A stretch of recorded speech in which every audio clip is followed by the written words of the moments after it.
I know we're already 2 weeks into 2023, but I just wanted to do a video, give some manga recommendations. The first one I want to talk about is something that I feel is very underrated. It is Ranger Reject, and it's actually one of my favorite manga that I've read in a while. Honestly, if you were to go and check out only one manga from this video, yeah, Ranger Reject would definitely be the one I would want you all to check out. Now, I've only read 20 chapters, but just from the 20 chapters I've read, it's very good. It does such a good job of setting up the story and setting up the world, all the characters. It's about the typical bad guys and good guys, the bad guys being these invaders, weird aliens from outer space, and the good guys called Rangers. And you learn right off the bat that the bad guys, the invaders, they're just putting on an act that is all orchestrated by the Rangers. It's a very interesting gimmick, and the main character is actually an invader, but they are fed up with the whole situation of having to dance to the Rangers tune and having to do whatever the Rangers tell them. And so this main character, he's only a foot soldier, he's very weak, and the best of these Rangers, they're called Dragon Keepers. They are very strong, very OP.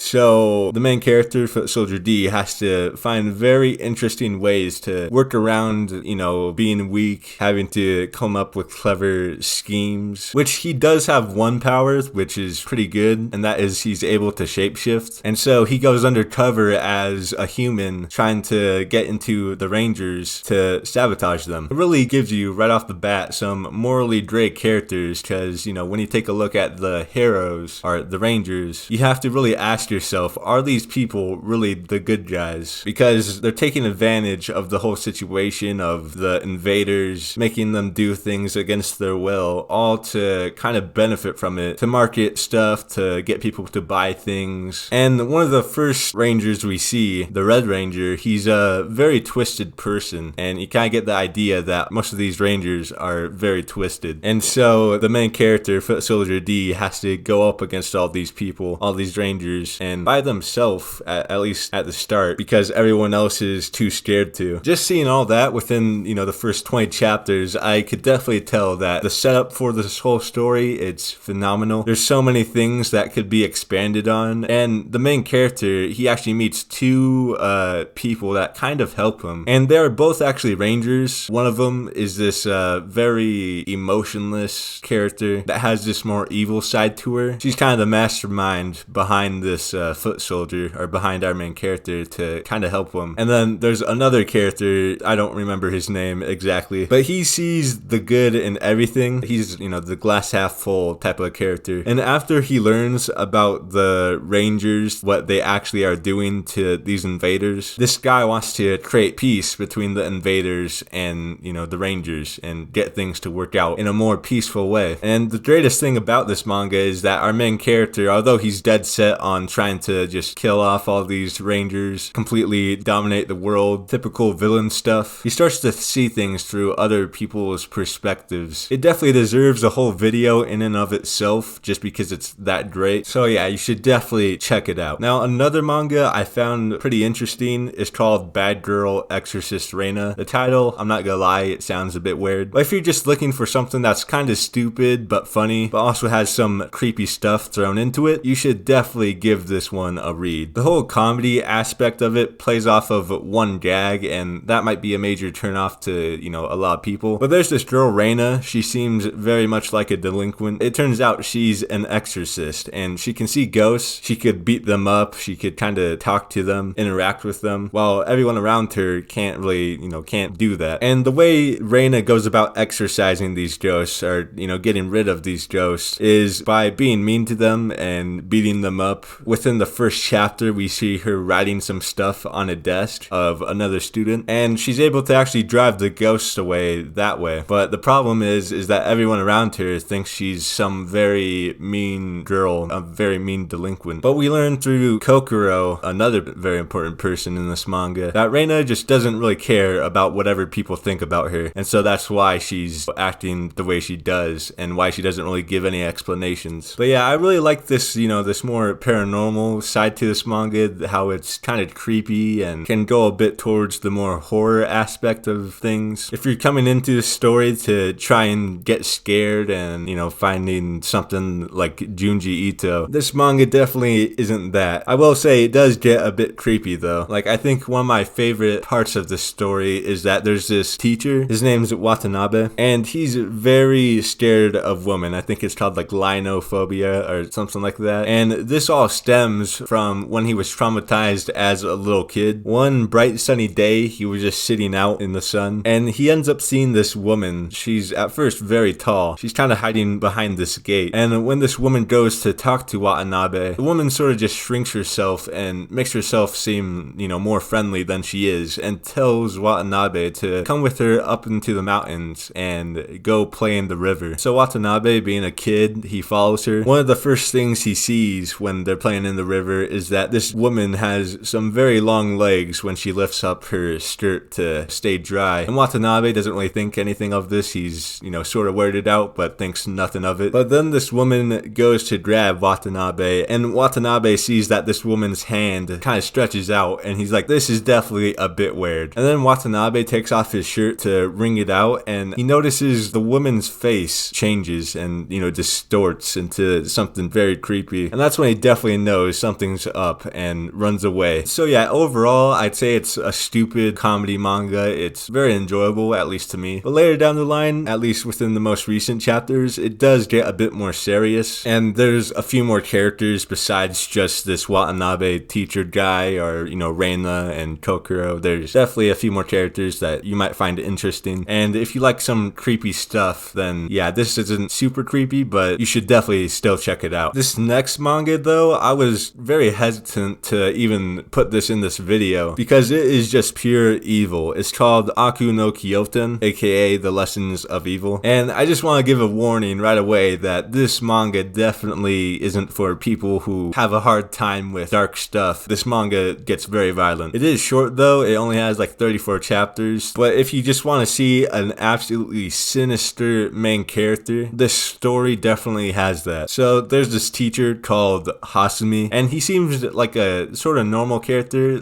at least, you know, when we first see him. Throughout the story, you really pick up on the fact that he's extremely smart. You know, he's a smooth talker. He has it very easy when it comes to being able to deal with people. And one of the first real looks at seeing this more twisted side of this teacher is seeing how he solves normal teacher problems, you know, like misbehaving students, things like that. But he does it in a more twisted way. Honestly, you could just sum up the whole story just like that. But there's a few smarter students that kind of pick up on this, or kind of know that this teacher isn't really what he seems to be. And once the student starts to poke holes through this teacher's disguise, you really just see something very evil. Eventually, this teacher Hasumi, he just snaps. And to explain things in a very family-friendly way, let's just say Hasumi goes to this school and plays Fortnite, except he's the only one who has a weapon. Yeah, it gets very wild, very crazy. I will say there's some stuff to do with crows that kind of foreshadow things within the story. If you go and read this, kind of pay attention to it, because I only really picked up on it and really understood what was going on with the crows on my second read through. This is definitely gonna be my first and last time mentioning this, because this manga is just so messed up, which is why you could definitely use something a lot more wholesome after this. And this is where the next manga comes in. I know, great segue. Skip to Loafer. This manga, when I think of slice of life, this is one of the first things that comes to mind. Now, I'm not the biggest slice of life fan, and especially when it's doing the very generic thing of taking place in a high school and has a big focus on romance. So I honestly didn't really give it a chance at first. I was so ready to drop it. My expectations were very low, but a lot of focus gets placed on two characters. The main character in the story is called Mitsumi. She's a girl out from the country. She's very oblivious to things, sort of childish, but she wants to go to Tokyo to, I guess, live out her dream of going to a big city and becoming a bureaucrat or some government official, something like that. But another character that a lot of focus gets placed on to is this guy called Shima. He's very outgoing, very friendly, and although I didn't really like this story at first, the whole dynamic between this Mitsumi and Shima, how it plays out, it's very, I guess, sort of mature in a way. But Shima, he's this actor, or he used to be an actor, and he has this sort of trauma that has to do with his mom time and also being an actor, and how he's never really been able to form any real connections with people because they all just see the surface level of him and don't really try to become real friends or anything like that. And that's a very big theme of this story, is forming real connections with others, and also just how people will treat you differently just based on your success and even how you look. It dives into some mature themes, and they're not dark or anything like that. I mean, I guess they can kind of be a little bit, but more so just how making connections that aren't super strong can be very problematic. Another reason why I really like this though is that the story, although romance is a very big part of it, it doesn't really rely on romance as much as I thought it would. And another really interesting topic that I saw being explored within this is the difference between wanting a platonic relationship, wanting to be friends with someone, and also wanting a romantic relationship. That's also kind of a big part that's been explored within the more recent chapters. You could just really feel a level of depth within these characters that I can very much appreciate. It was very unexpected to see within something I thought was just going to be a normal slice of life story. On the surface, that's really what it is, but yeah, there's a bit more to it than just that. The next manga that is worth checking out, and especially if you're a big fan of martial arts and just straight action within your manga, you need to check out Gamaran. This manga does not waste your time at all, although it spends a little bit of time setting up, the whole situation for these characters to go down. As soon as the fights start, they really just don't stop throughout the story. It's non-stop fighting. I can only really think of one part in the story that, you're not really seeing these characters in a life and death situation, but most of the time, that's what's happening. So, the main character of the story, his name's Gama. I think at the start, he's like 14 or 15, but he's a part of this martial arts school, and it's called the Ogame School. He ends up meeting this other person called Naoyoshi, and Naoyoshi is a son of a feudal lord, a daimyo. This daimyo is holding a martial arts competition to see who's gonna succeed him, who's gonna be next in line. And so going out and hiring martial artists is a big part of this competition, and Naoyoshi hires Gama and the Ogame School. At first, it's pretty much Gama versus a whole bunch of different schools, a whole bunch of different martial artists. There's so many different type of styles and weapons that are used within this manga. There's like spears, bows, swords, and even people just using their bare fists. That's really just the story's biggest strength, is that there's so much fighting going on. Now you could definitely consider the non-stop fighting to be a detriment, because you're not really given a super long amount of time to really get comfortable with these characters. But somehow I feel like the story is able to flesh out these characters through fighting. And I think a cool thing that the story does is that it doesn't treat Gama as a meathead or,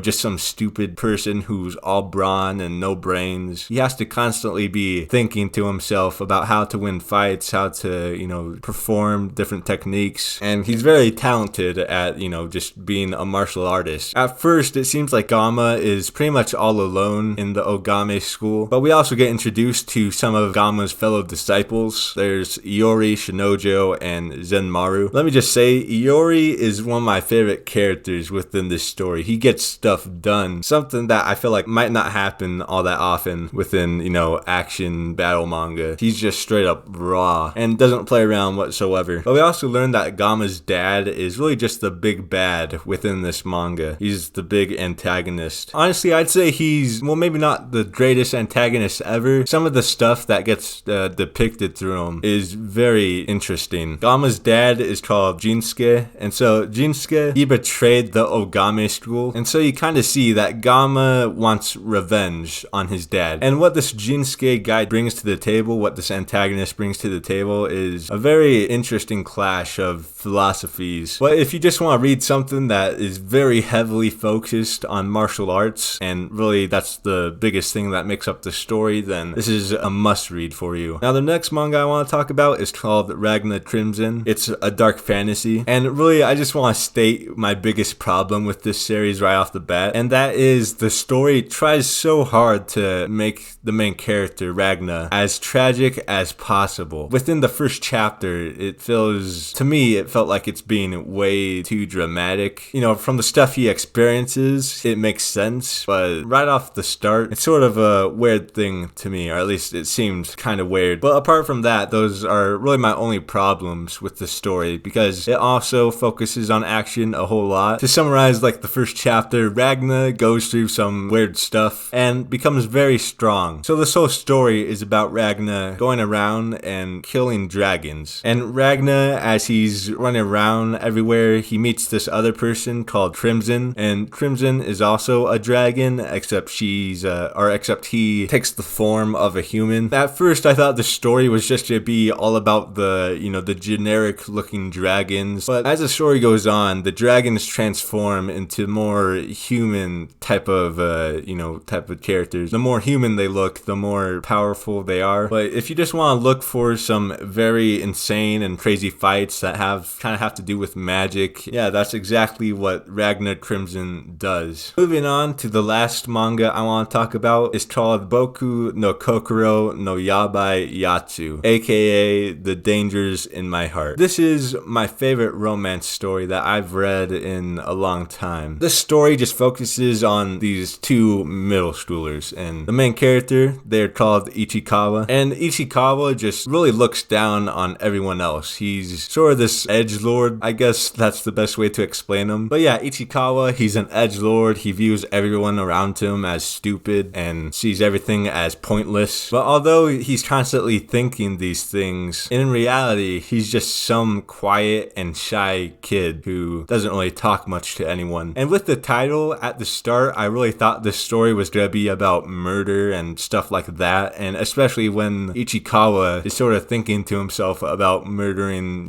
his classmates. But very quickly, that illusion is sort of broken, especially when you pick up on the fact that Ichikawa is very interested in this one girl in the class that is popular. She's cherry, very bright, and her name is Yamada. She's pretty much the exact opposite of Ichikawa, very outgoing. And so this whole story is about Ichikawa and Yamada growing closer, a very typical, romance thing. And there's a lot of stuff that has to do with Ichikawa overcoming his, his awkwardness and growing closer to his classmates. I really like how Yamada is always getting him involved in stuff. At first, I didn't think Yamada liked Ichikawa. I just thought Ichikawa was doing some very weird things. And I mean, he does do some weird stuff at the beginning and maybe throughout this manga. But you kind of see that Yamada is also interested in Ichikawa. And eventually, you kind of end up seeing a little bit more serious stuff. You find out that Ichikawa, the whole reason he's edgy and looks down on other people, it's because when he got into middle school, he's been kind of excluded from everyone else. And so Ichikawa just became a loner, and he sort of just embraces the fact that he's all alone. And so not only is the story about Yamada and Ichikawa, kind of growing closer to each other, but also about Ichikawa breaking out of his shell and sort of becoming more friendly,